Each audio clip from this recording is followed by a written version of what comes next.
Yo, what's up? Good morning mga kakwento. It's your boy, Kwentong Inhinyero, nagbabalik. And for today's video, it's been 3 days. What?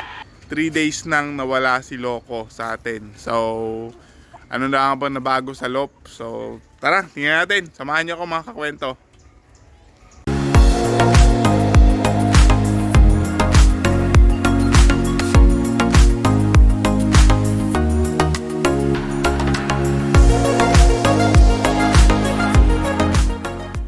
Mga narinig yung mga kakwento. So 3 days na po simula nung nag-video ako nung nag-group training kami sa San Jose, na nauwi na San Jose City, Nueva Ecija.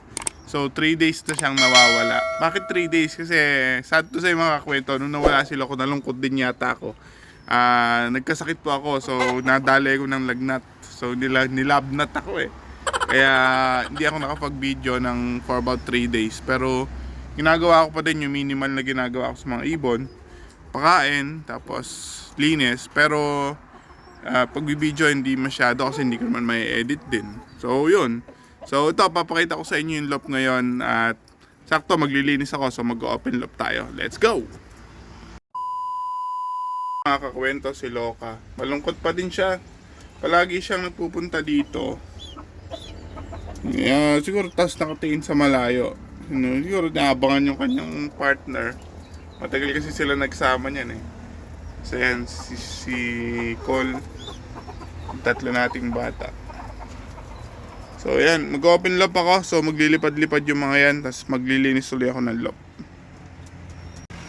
So yan, minuksan ko na. Lumabas, ang gusto lumabas. Lumabas. Para kung sinong gusto lumabas. Para malinis ko yung loop nyo. Kung naka-open yan at kung may lalabas, so mag-asikaso muna tayo ng mga breeder. So yun mga kakwento, nakakalungkot man na pangitain. Pero ayun, si Loca. So nag-iisa siyang rumoronda ngayon. So yun, nataka siguro siya bakit wala na si Loco eh. So ayun, ayaw pa lumabas ng 3 bata. Pero nagro-routing si Loca. So solo niya, solo flight. Ganun talaga, move on and po si Loca.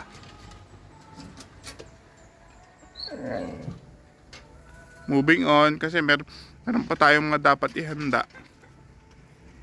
So ayun, after mga 10 minutes na liparan, bumaba na si Loca.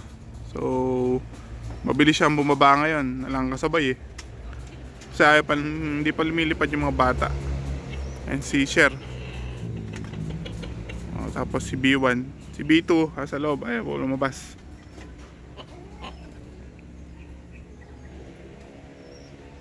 Diba? So move on.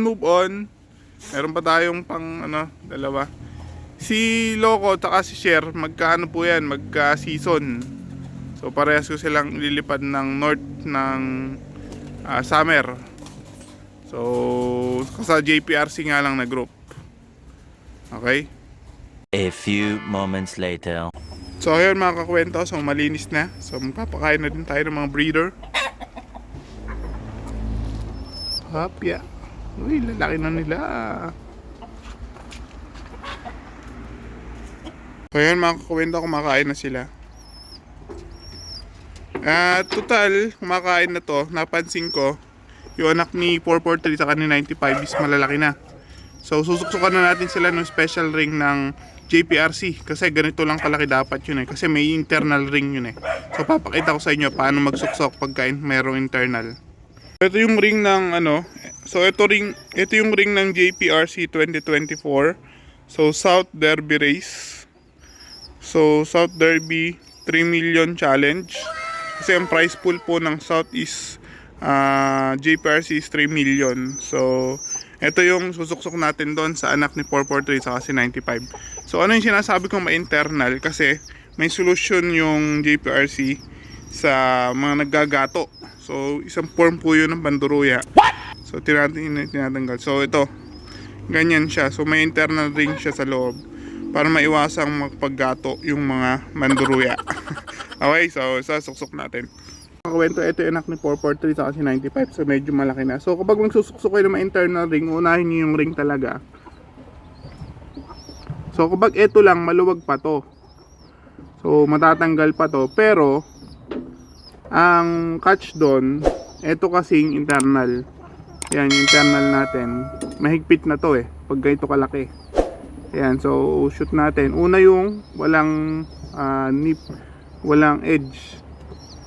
Ayun o, kita nyo, medyo masikip na Kung na-late ako ng konti, kung bukas pa to, malamang to na ano na.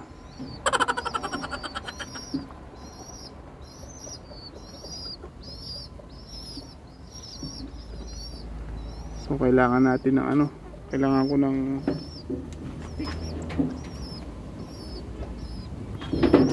so yan mga kakwento, muntik ng ano pumasok so kailangan ko na ng stick kasi para susundutin ko yung paa,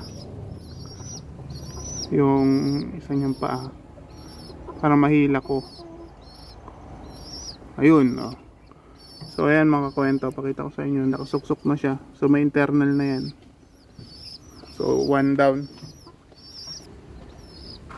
So ito yung isa mga kakwento, so ganun din. Unahin muna natin yung ring. To pag gaya ko nga sabi ko, pag ito lang maluwag pa. Ayun, kayang kaya. Pero yung internal hirap na. Kung bukas ko isinuksok, ala na. Ayun, pasok na. Okay, yun. Suksok na, mas mabilis to, mas malit to ang konti. So yan, hindi na siya mahuhugot pa. Mahuhugot pa, mas maliit to Pero testingin natin, baka hindi siya maglikot. Kung matanggal man, kakabit ko na lang ulit bukas. Pero bukas to, sure na to. Yan. So balik na muna natin siya. Yan siya mga kakwento. Nakasusok na yung una nating team mga kakwento para sa JPRC South 2024 Challenge. So 3 million challenge. So isang pair dito. Baka magdalawang pair dito tapos isang pair dito sa dalawa. So tingnan natin. Kasi ito nakasuksok dito Nerpay ng North. So let's go! 3 hours later. So yan, habang mga nasa labas sila mga kakwento, so sasamantalayin ko yung panahon para makapaglinis ng lop. Linisin natin. So yun mga kakwento, so nakapaglinis na tayo. So mga ibon natin nasa labas. Pero ito si Cole. Saka si B1. Yan si B2 sa may landing board. Papaaraw na rin yan, di papahuli yan. Diba? Yan si Cole, diba? Milipad na kulit. Maaga matututo rumonda yan. Ayan mga kakwento, yung magka-season parehas na JPRC na NDR. So green yung ring nila. So tingnan natin kung maganda magiging, sila ngayon ang magiging magkasabay. Pero pagkayari pa yon ng South, na ongoing yung South ngayon ng JPRC So siguro mga isang buwan pa yon bago sakto na yan, nakabihis na si Sher. Nagro-routing naman na si Loka. So yun. Ayan si B1. Pero si B1 di lilipad na yan, NDR. Bata masyado. So dito ko naman natatapusin itong vlog. So umaasa pa rin tayo mga kakwento na babalik si Loco kasi hindi man ako ang nag-breed sa kanya. So siya naman sila din dalawa ni Loca ang nagsilbing unang ibon ko ulit nung nagbalik tayo sa pag-iibon. So mahalaga siya. Kahit hindi ako nag-breed mahalaga na makabalik siya sa atin. So yun muna. Maraming salamat sa mga nanonood, sa mga nag-comment doon sa may last video natin na sana makauwi pa si Loco. Ako din po, naggumihiling na makauwi pa sana si Loco. So, see you sa next vlog. Thank you for watching. Please like, comment, and subscribe. See you sa next vlog. Bye!